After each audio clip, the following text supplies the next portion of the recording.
What's the secret to a good paper airplane? Don't have me make it.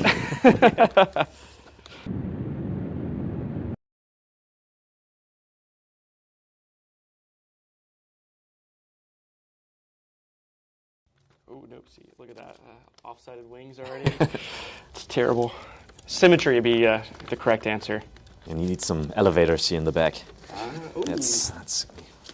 I'm First Lieutenant Alexander Grandt. I go by Stitch, and I fly the Eurofighter Typhoon for the mighty Richthofen wing in Germany.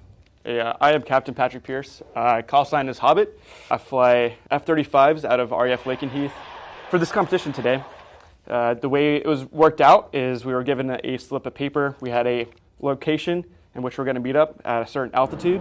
We would not know who we're fighting until we turned in and at the merge. So as our aircraft passed by each other, I'm like, oh boy, there's a Eurofighter, which is actually like pretty cool. I've never seen an F-35 so close. When we train in Germany, I only fight other Eurofighters, and you don't really understand what your advantage is. And today, with the Eurofighter having a little bit more thrust than the F-35, for example, I could definitely understand what the advantage of my aircraft is. And we were ever facing each other.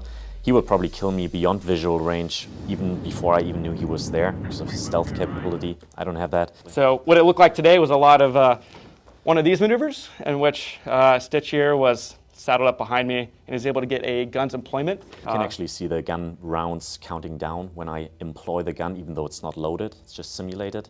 You can just feel it in like the pit of your stomach. You're like, man, this guy just won to fight, and it hasn't even ended yet for another like minute or so.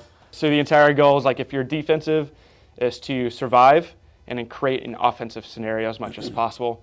The best way to do that is put them out front, at which now you're no longer defensive and you're the offender. He will probably be able to tell that I'm going in for guns by pointing my aircraft at him. And if I don't have my closure under control, I'm way too fast, he can basically just brake, and then I'm like, oh, and now I'm shooting behind his tail, and now I'm defensive. You're underneath a lot of G's, if you will. You're going through some pretty extreme flight dynamics. If you're 200 pounds, that equals, 1,800 pounds of like what your body feels like at that time. You're looking behind, you're looking up, you're looking around, and you're underneath that kind of strain. It puts a pretty big physical strain on your body. I would say I turn my head up to 7 Gs. After that, I don't do anymore, but that's not good for the neck, so.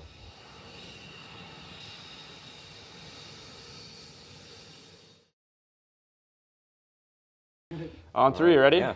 All right, 1, 2. Well done.